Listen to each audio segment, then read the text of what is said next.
guys, welcome to this YouTube channel where hedging peso matters. So this is our part 2 of our fundamental analysis made easy. So na-discuss na natin itong trade receivables. Alright, as a recap, okay, we have mentioned that,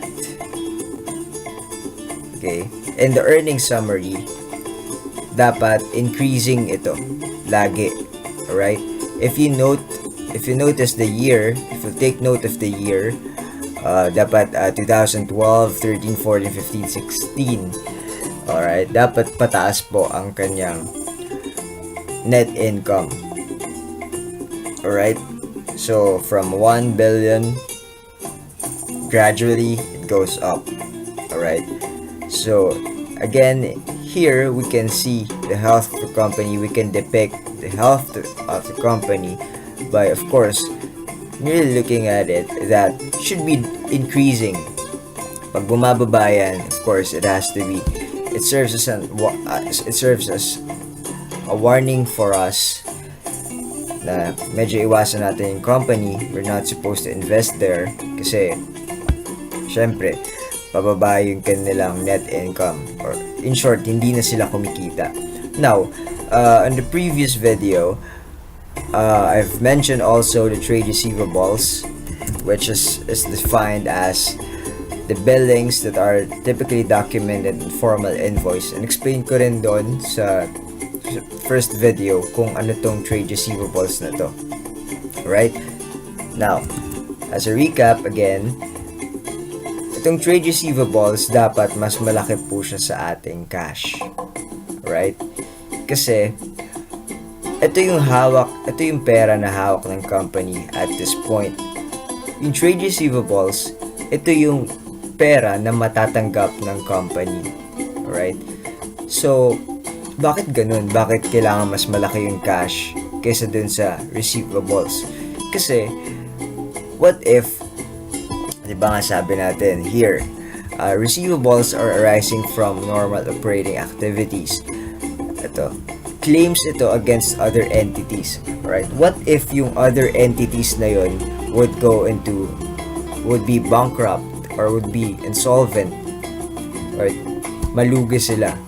So, hindi na natin ma-recover itong 4 billion trade receivables na to. Kasi, nalugi na yung ibang entity or yung ibang company, ibang corporation that owes us or yung may utang sa atin. And in that scenario, of course, mag-prejudice yung ating company kung saan natin ilalagay yung pera. Domino effect, of course. Kapag na-prejudice yung company na yun, since naglagay tayo, nag-invest tayo ng pera dun, lugi rin tayo. Alright? So, ang fundamental analysis kasi, we are looking into the longer perspective, longer view. Hindi lang yung for the first week, second week, 2 weeks, months, years, more than 5 years ang projection natin. So, dapat alam natin ang health ng ating company. Alright? So, for our next terminology, we have the current assets. So, ano ba itong current assets na to? Right. Current assets is a balance sheet account that represents the value of all assets that can reasonably expect to be converted into cash within 1 year. Current assets include cash and cash equivalents, accounts receivable, inventory, marketable securities, prepaid expenses. Alright. So, ito yun. Cash, receivables, inventory, and investments. Alright. So, dapat alam natin kung ano din naman ang current liabilities. Current liabilities, so haba ng definition, in short, ito yung utang. Alright? Ito yung utang ng isang company. Bakit nagkakautang isang company or corporation? Kasi ganito po yan. Kunwari, nag-put up ka ng business or holdings. O sabihin na natin, business. My previous example was manufacturing ng ating stuffed toy. Now, since ang negosyo natin is mag-manufacture ng stuffed toy, bibili tayo ng, of course, ng cloth, meron tayong mga raw materials. Bibili tayo ng equipment para magawa yung stuffed toy.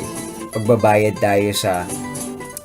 tayo ng labor ng mga tao, right? Yung mga benefits nila, yung mga SSS, mga Social Security Services, right? So, marami po tayong babayaran, mga pasweldo natin sa tao. Of course, the raw materials again, mga equipment. Una sa lahat, wala naman tayo agad kapital. So, pupunta tayo sa labas, pupunta tayo sa bank for us to have a loan para makabili tayo ng ating mga raw materials. And dun tayo nagkakaroon ng liabilities. Now, in connection with this, makita po natin itong current liabilities right here, dito sa balance sheet accounts. So, ano namang significance nito?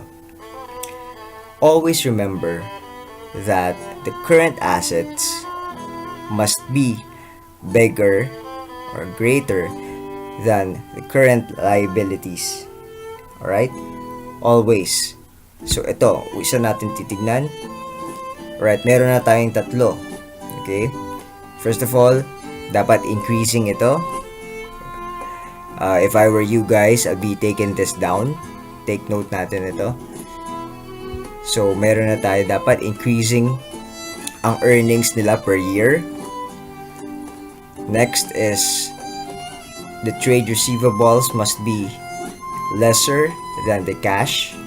Right? In short, mas malaki ang cash dapat sa trade receivables para in case magkaroon ng problema dito sa mga other entities that the company where we would want to invest our money in, magkaroon sila ng problema, hindi maapektuhan yung kung saan tayo mag-i-invest. Alright? Ito, mas malaki dapat itong cash. Now, itong current assets, dapat mas malaki po kesa sa current liabilities. Kasi nga, ito po yung mga pagkakautang. Alright? Ito yung mga pagkakautang natin, yung mga ginamit natin for raw materials, mga pasweldo sa tao. So, ito yung mga liabilities, yung mga tax, alright, yung mga interest, nagde-depreciate, okay? So, ito po yung mga liabilities. Dapat mas malaki po ang current assets kaysa sa ating current liabilities. So, meron na tayong 3 points that we have to remember. Alright. Now, balik tayo dito sa ating yan po ang ating current liabilities. Now, so end ko muna dito yung ating part 2 ng ating discussion para for the next video. It's gonna be continuous with so far as the cost of sales will be concerned. Alright? Thank you guys.